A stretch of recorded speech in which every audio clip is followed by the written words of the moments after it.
Welcome to Something Positive for Positive People. I'm Courtney Brain. Something Positive for Positive People is a 501c3 nonprofit organization that supports people navigating herpes stigma. At Something Positive for Positive People, we believe I'm not going to do all of that. I couldn't do that with a straight face. You were Oh, doing a great job. I appreciate it. Yeah, it sounded like I was reading off something, didn't it? I know you had it down. Yeah, it's just boring, right? Yeah. It really doesn't speak to my personality, right? Like over the years, Something Positive has been a suicide prevention awareness resource. It is and always will be a supportive podcast resource for people who are struggling with herpes stigma. I think it's very informational to hear from the people who have the virus about their experiences living with the virus. So you can get that on the podcast. I think we're at 360 something episodes if you include the bonuses. So there's gonna come a point where I think my web host is gonna like bump out podcast episodes, but it's nice. It's nice that so many people over the last 7 years have wanted to share their experiences and have felt safe enough with me to have these sort of conversations. And the community has been super supportive, especially getting us to a place now where we know what our identity is as an organization. The podcast is a support tool and helps us with maintaining a sense of community and accessing the lived experiences of people with herpes in a way that's real, raw, and authentic. And then we Mhm. offer simulated experiences for trainings for healthcare professionals that I'm currently working my butt off to get funded. We were That's able to so get funded. important. Thank you so much. I'm so Yeah. excited about this. For those who haven't put it together yet, I have a guest for this podcast episode, so it won't Hello? be rambling or venting or anything like that. Like I've been doing on the last few, maybe not the last two. The last two are with guests.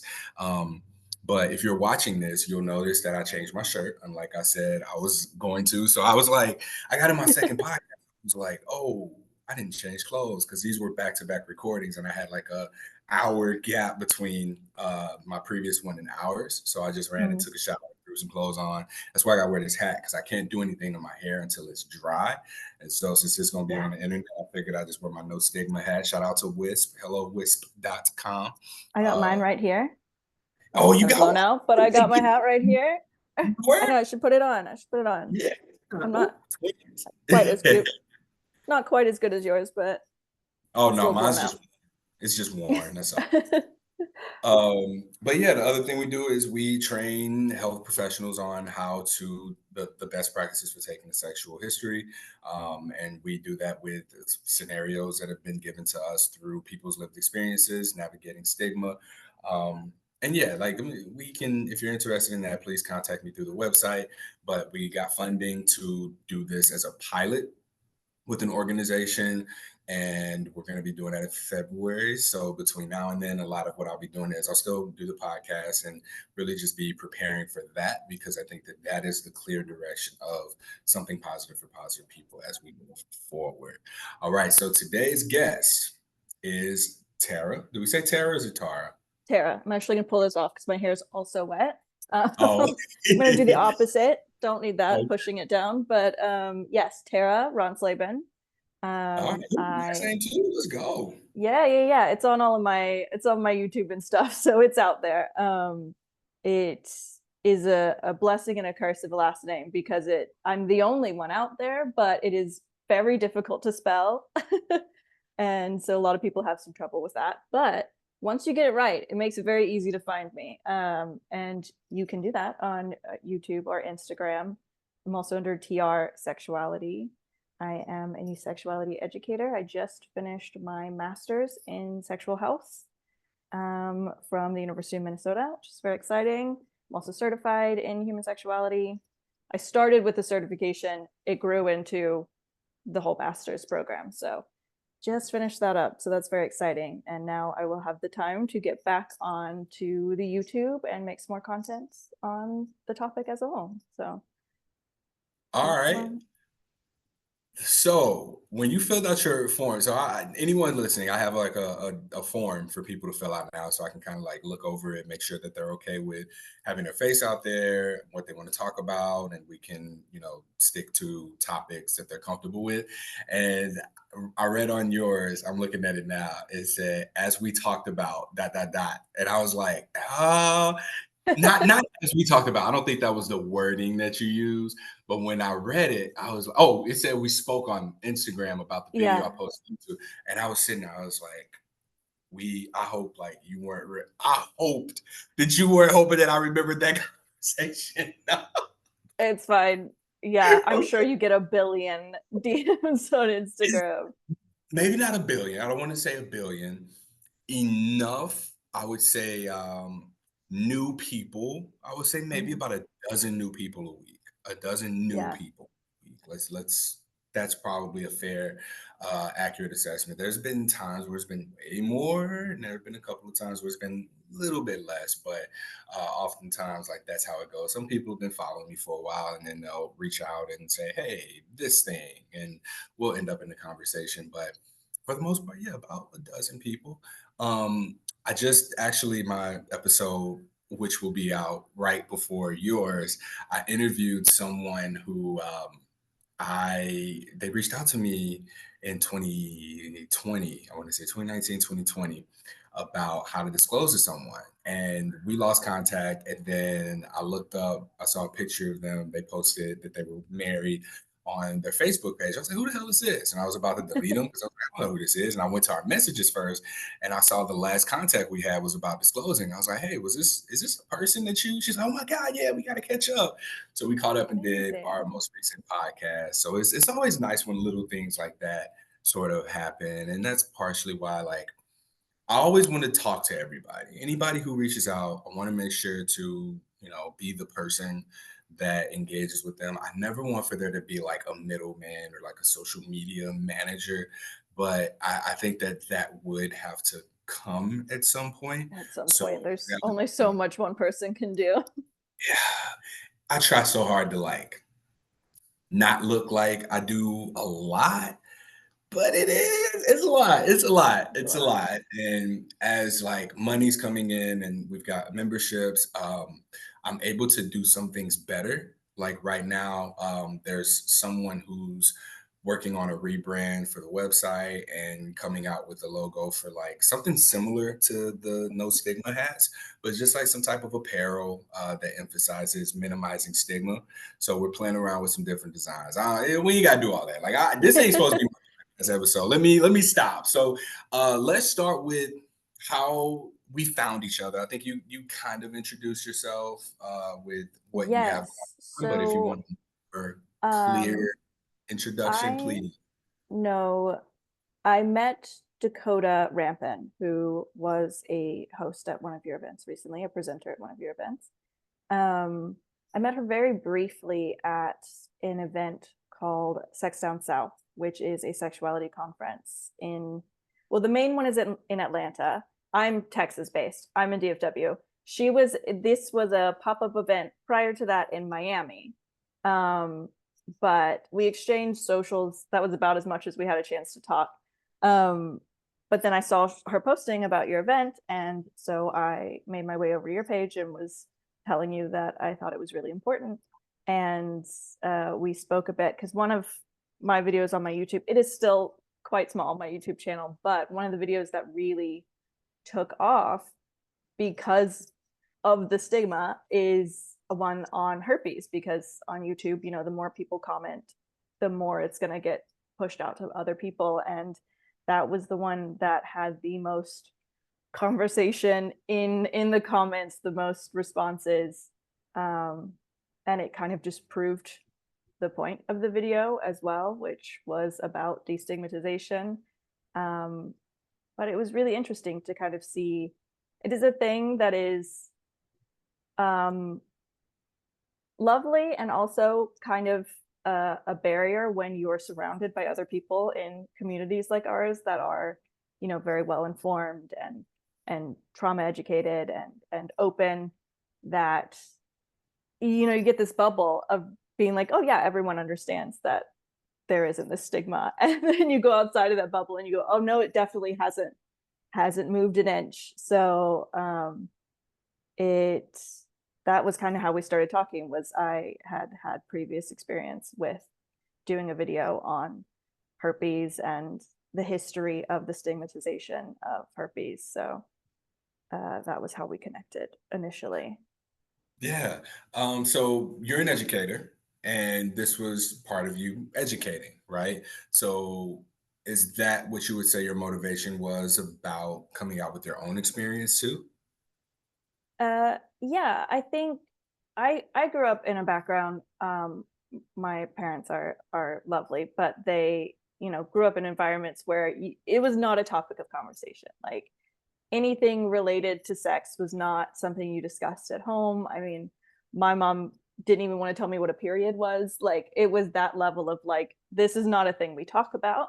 Um, and they've gotten much better about that. Obviously, that kind of forced them to when I went to school for sexuality education. But it was a thing that I realized, and I grew up in a small town in the South. We didn't receive any sex education in schools. It's always been abstinence only sex education in Texas. And it was a thing that I just realized because nobody talked about it, it created even more shame and even more taboo. And the only cure to that was to have open conversations. And that was kind of the main goal with my channel was, all sorts of I kind of jump around. I have some videos that are more straightforward, sex education, anatomy. We weren't even taught sexual anatomy in schools here. So um some like that, some that are a bit a bit more out there, things about like specific subgenres of like smut. So just having open conversations though was the main goal of my channel. And um, I try to host workshops when I can because that's really important to me, is to be able to have a space where people can speak openly, ask questions that they're too embarrassed to ask, people around them. And um, yeah, that was really where it started. So listen, you don't have to drag out your responses to anything. If Sorry. you done, yeah, if you're done, you can be done, and then No, it's the ADHD. I will keep rambling and then realize I've said it already. So no, it's all good. So you mentioned that the comments, the more people comment, the more a video takes off. I've never gotten any negativity or criticism online for anything I'm doing, and I think partially one is because I'm a man, two because I'm a black man talking about this, and three, you are a complete asshole if you have anything negative to say about somebody who's like, hey, people with herpes want to kill themselves, so here, like, don't kill yourselves. Like yeah. any that negative, it feels like I'm immune from it, or I'm immune to it, right? So I imagine that if the video took off, you got a lot of comments. What were some of those comments? I don't want to assume negativity, but I think there was a lot of. There was quite a bit of negativity. It was a lot of, I think part of it was the title was maybe a bit provocative. People got a little personally attacked.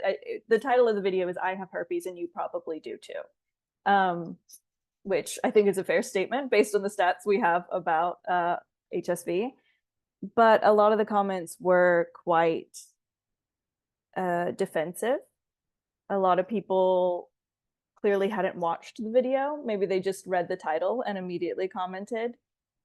And it kind of veered between uh, a lot of like spiritual, like there were some comments about herpes being a demon and needing to spiritually cleanse yourself in order to remove the demon.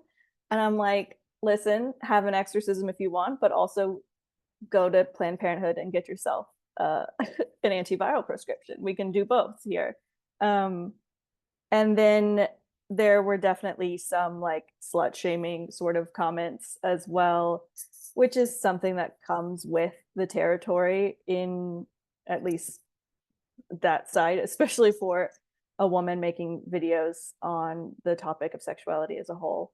Um, Luckily, some of the worst ones got filtered out by YouTube, which I guess is a good thing. But in my opinion, like if anyone came out and directly attacked me, that was never an issue. I don't care. I don't know you. I don't care what you think about me. But for me, the negative comments I really felt like were a place where I needed to reiterate the message that I was trying to say in the video, because I didn't want anyone to come across the video, watch it, maybe feel a bit more supported, and then read the comments and have that immediately, apologies, she's going to interrupt. Immediately feel invalidated when they read those comments. And so it was a a bit exhausting on my end, but also I feel like a further re-education opportunity when you get those comments to be like, well, no, actually, this is the reality of the situation. I don't know if I've ever really felt that it's useful to engage with those kinds of people, because the way that I've interpreted, like seeing other people's comments, people send me stuff all the time about a person posted this herpes video and look at the comments, right? So yeah, I look and I read through, and I've gone through sometimes and been like, hey, that's not cool. Some people with herpes want to kill themselves. Like if anybody else is seeing this and you're struggling with that, go to spfpp.org. And in doing that, I've not directly received negativity, but I see those spaces and like I'll go there, say that maybe I get a few likes. But there's always been a person who reaches out and is just thankful to me for that. And I don't have it in me to do that every time somebody sends me one of those videos. And like, I think that there would be so much more impact against stigma if the person who sent it to me were just willing to be like, hey, people with herpes sometimes want to kill themselves, and this doesn't help. If you need support, go to spfpp.org. And there's strength in numbers, first off. And I think people oftentimes feel a little bit bullied out of the space or out of that position of advocacy, especially when you do so much internal work on yourself to get to a place of even being able to tell someone that you want to have sex with that you have herpes. And now, strangers on the internet carry just as much weight, and we're just like, no, I don't, these are the last people that I want to know, because more number quantity of people are going to know.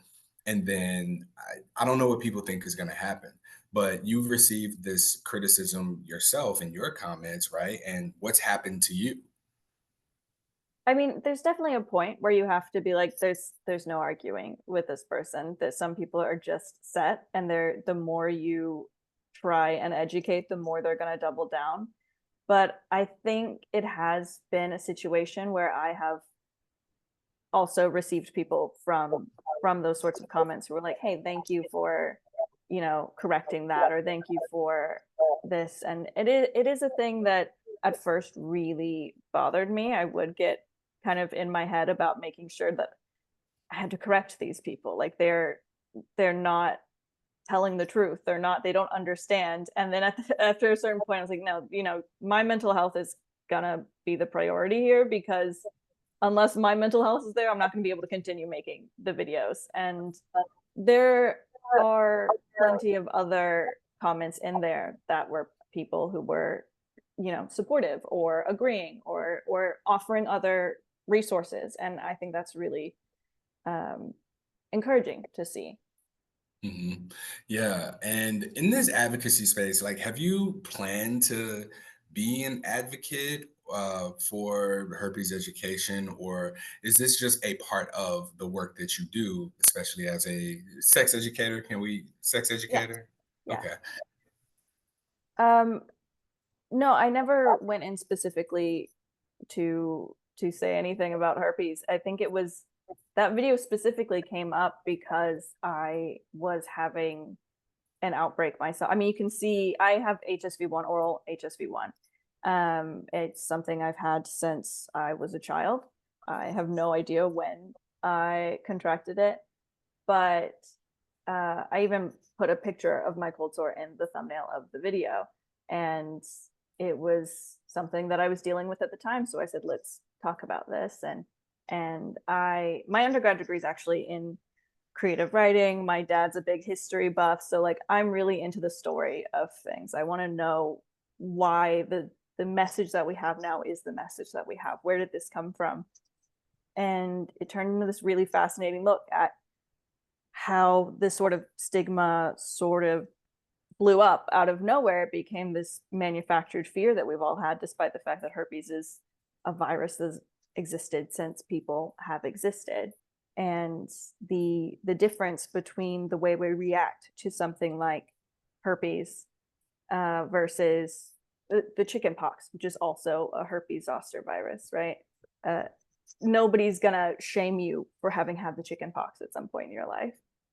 But if you have a cold sore or a visible manifestation of herpes, or if they find out that you have a herpes diagnosis, there is a completely different connotation related to that. And that was kind of part of that video, was one being like, hey, this is a thing that I'm experiencing. This is a thing that's related to the sort of work I do, and two, why do we feel this way? Hmm. Having oral herpes or cold sores and then being open about that on the internet, has that impacted your dating life at all? Um, I wouldn't say so. I have been in a relationship with my current partner for about a year, and that video is maybe a year and a half old. He also has cold sores, HSV1. I don't think either of us have had an outbreak since we started dating, but it is something that came up fairly early, I believe. I think because I was talking about this video, and it didn't really have that impact that a disclosure of genital herpes has. There is so much more stigma attached to a genital herpes Yeah. diagnosis than there is for, and a lot of it is in just the name, right? You can say I have a cold sore, and that doesn't sound quite as extreme as saying, oh, I have herpes. There is an assumption when you say I have herpes that you're discussing genital herpes. So Mhm. And speaking of discussing genital herpes, since that's not something that you deal with, do you have to talk about oral herpes with partners? it, I think, is a thing that, like I said, because people are so much more comfortable with it isn't usually a topic that comes up. I like to disclose as early as I can, as early as I think about it. It is kind of the blessing of something that is slightly less stigmatized, right? That you don't have to think about it. Uh, Obviously, if I have an outbreak, that is something that has to be disclosed at that point. It's obvious, it's apparent. Not that I'm trying to hide it, but it becomes very easy to disclose when you can say, like, hey, look at my face, let's take a break for however long this takes to heal up. But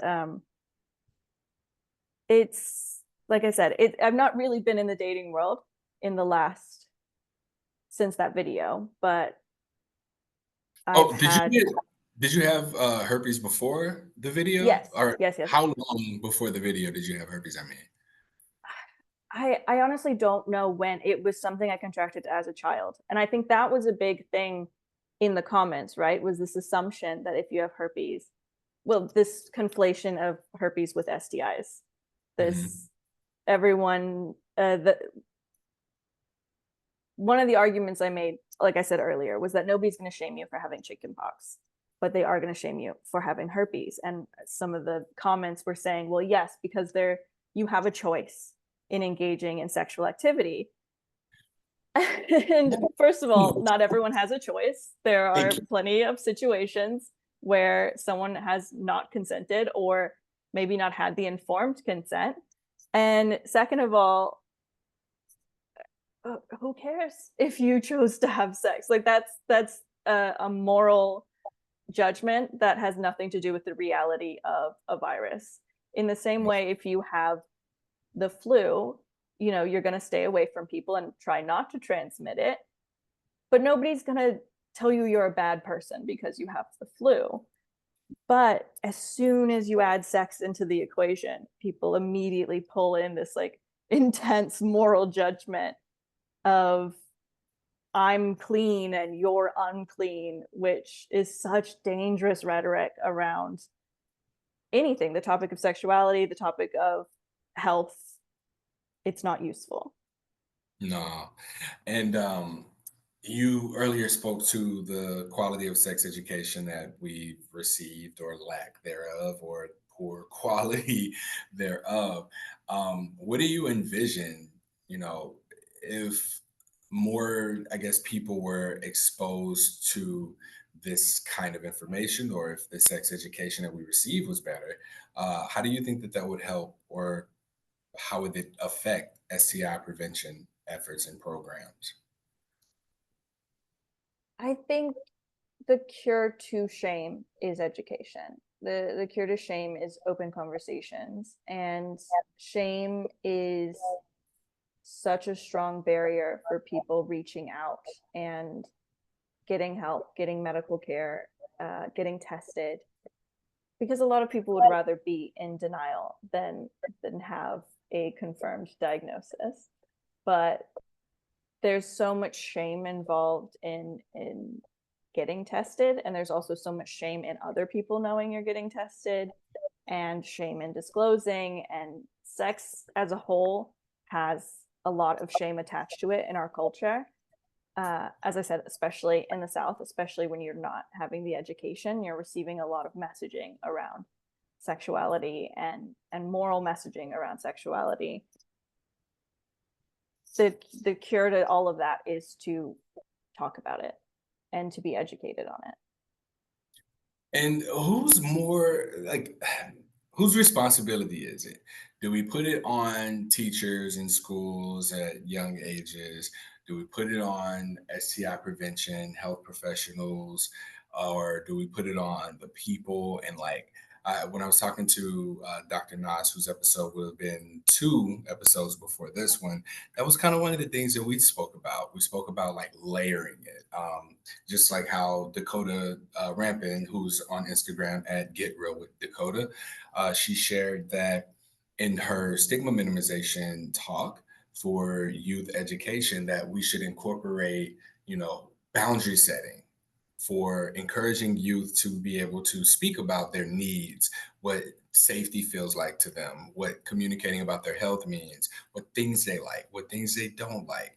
They really should be able to speak to these things, and we don't give them that.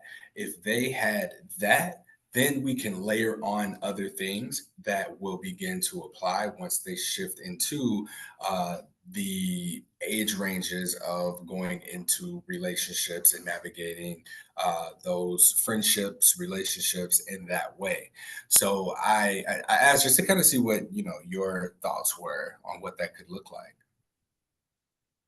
Absolutely. It is kind of a multi-level thing. It is, we need better funding from government organizations. We need fewer restrictions related to education systems, because as it is in Texas, it is a state regulation that you are not allowed to teach in schools anything other than abstinence-based sex education, which we know doesn't work. We have so much research to prove it doesn't work. It's never worked.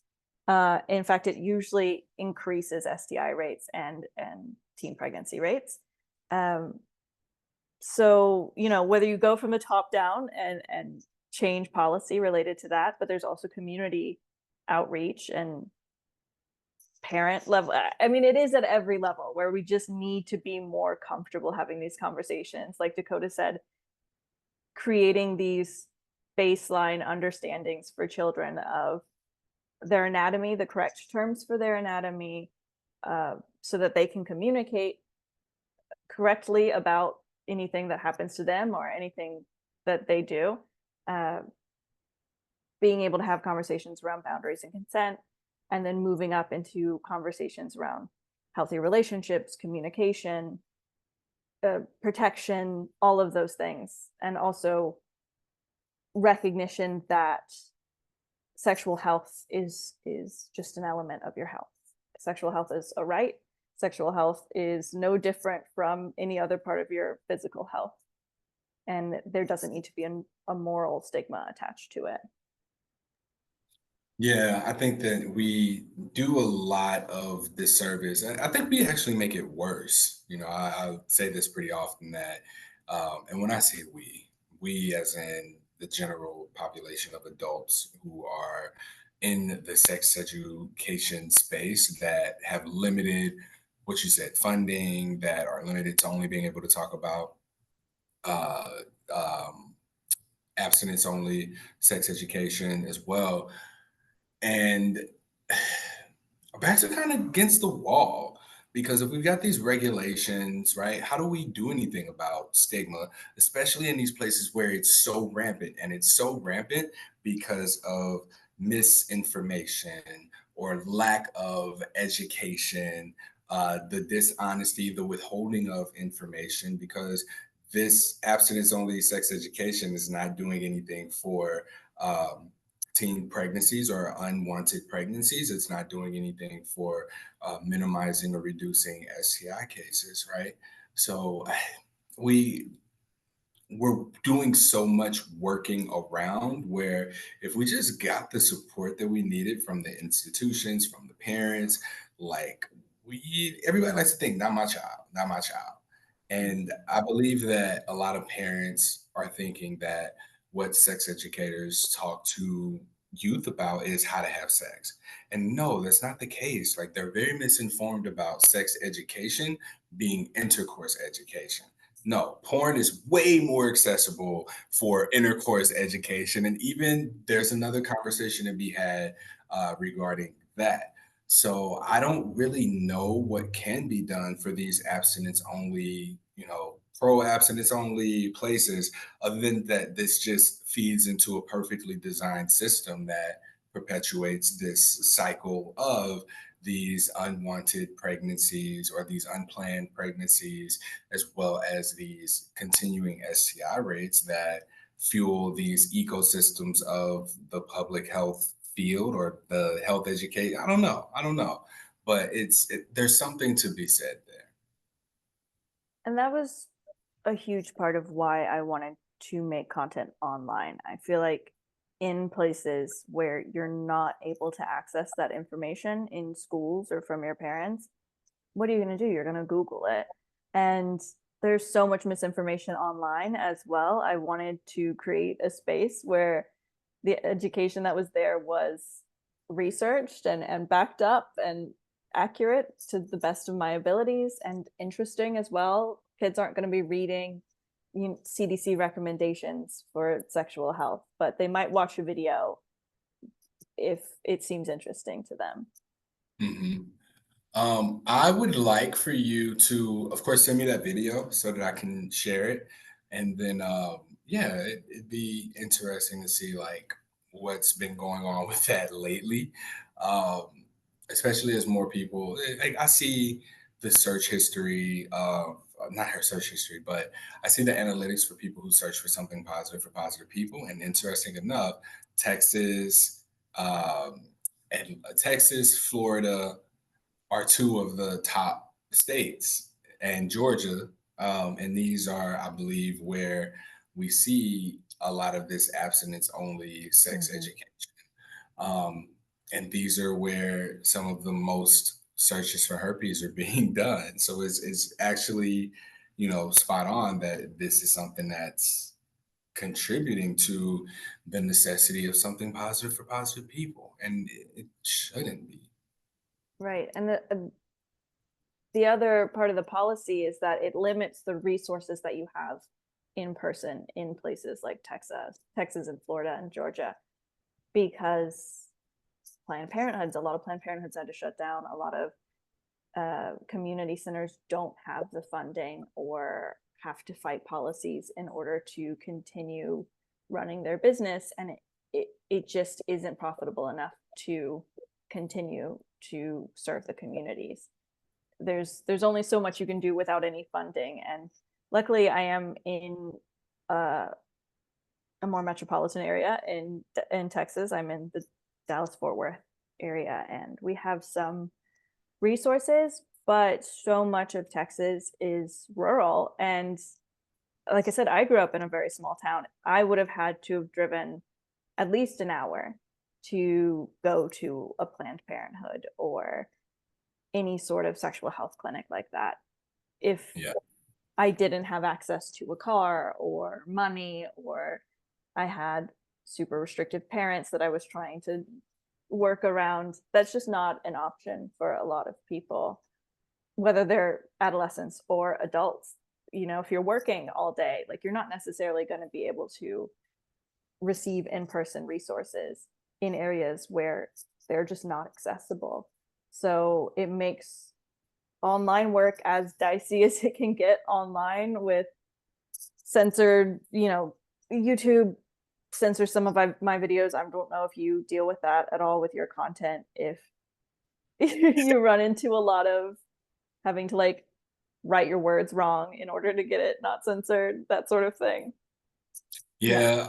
Yeah, there's a lot of things that I should be doing that I just haven't been able to. I need to be on TikTok. Oh, yeah. I dread TikTok, but I recognize the necessity of it. Like I have to do it.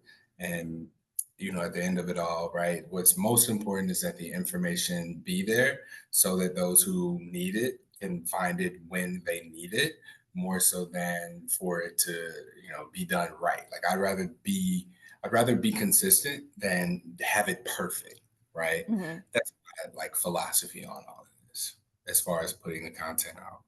So, as frustrating as it is for us to deal with the barriers that we have to face as people who just want to educate, people who want to help, at the end of it, it's also rewarding as well. So, um, I'm feeling like, just from you sharing about YouTube, I've been thinking about it since I pulled up your chart. I was like, man, I really should do more with YouTube.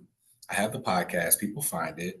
I have the social media, but if I'm able to find people who are willing to be interviewed like this, then what's stopping me from being able to record the video content and put it out there?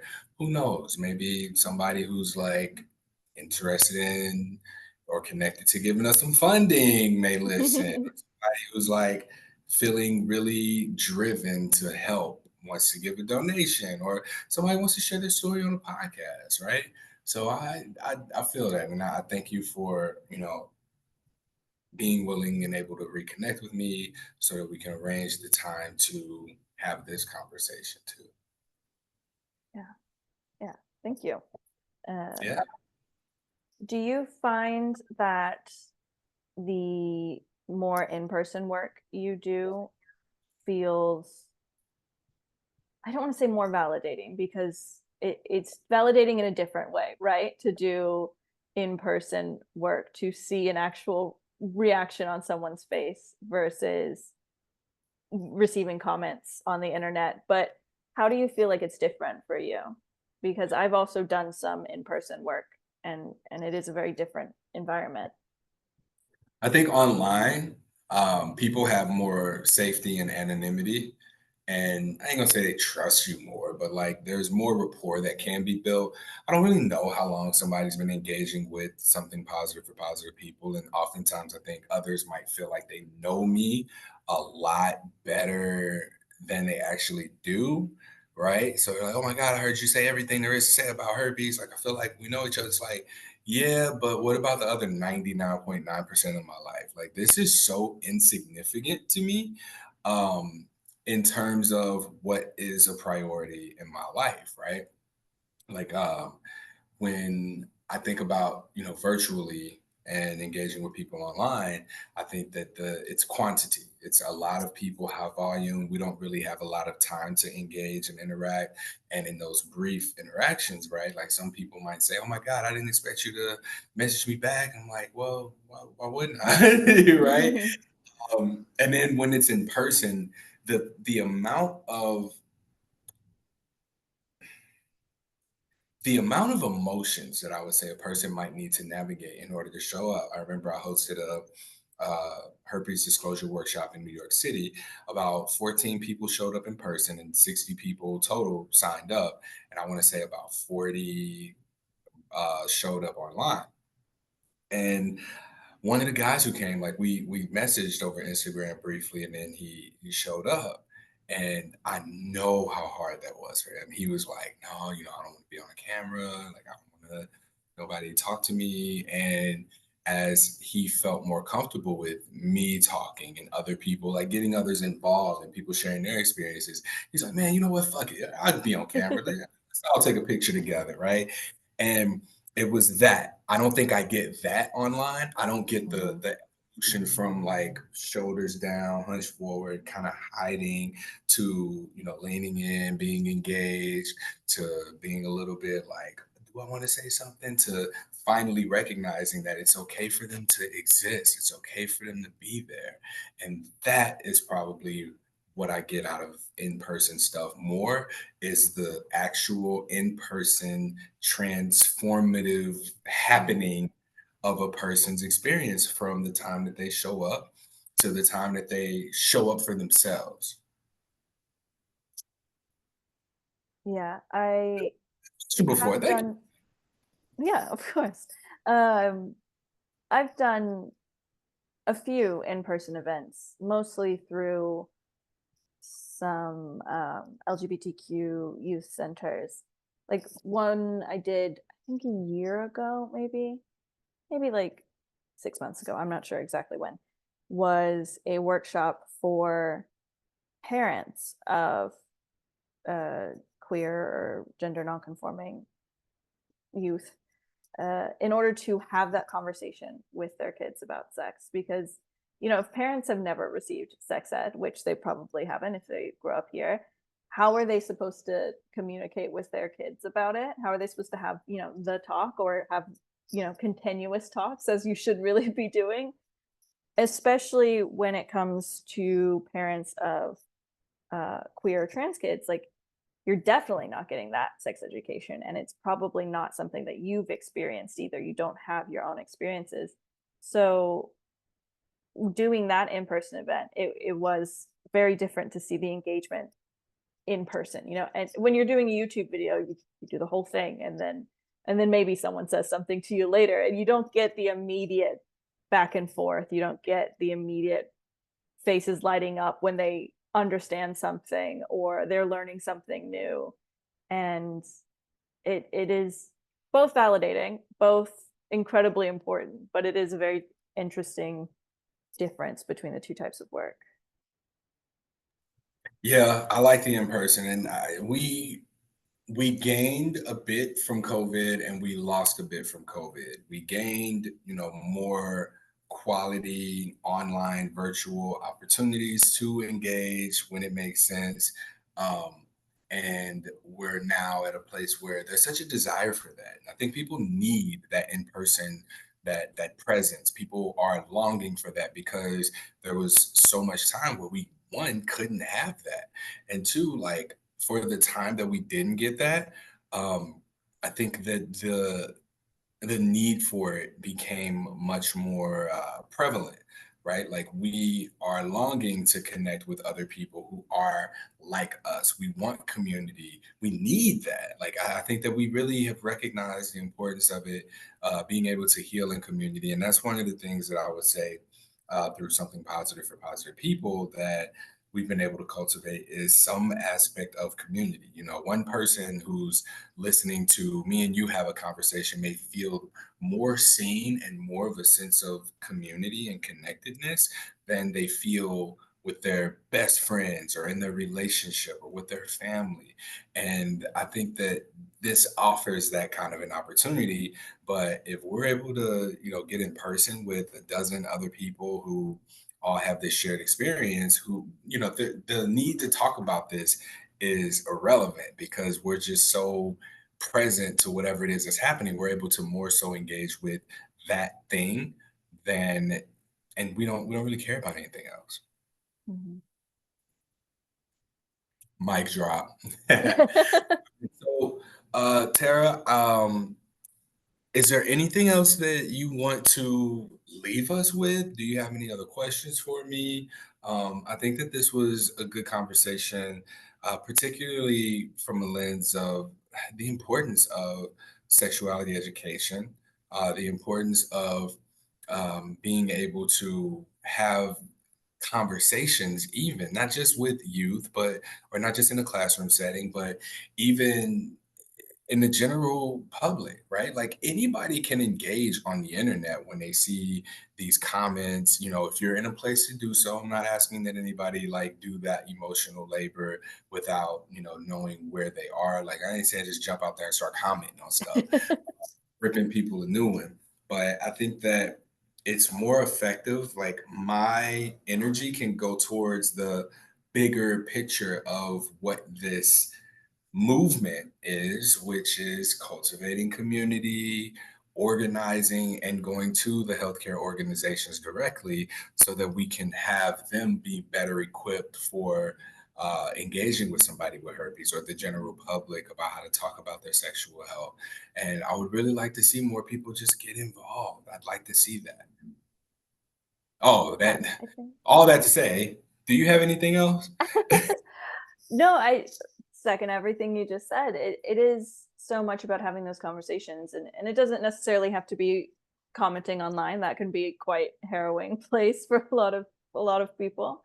Um, but having the conversations with the people you interact with on a regular basis, like obviously read the room, don't make anyone uncomfortable or ask any too personal questions, but being willing to open yourself up allows people to open themselves as well. Like you said with the person who wasn't sure about coming to the event and how they visibly relaxed in the company of other people being willing to be open and share. If you're willing to have open conversations with the people around you, you'll be surprised often that you can have really productive, healthy, open conversations and learn about each other and feel so much more connection and relief and that you're a part of community than you may have ever realized. And you can learn in a ways that you may not have realized you could learn before. Amen. All right. So, how can people find you? Just first name, last name.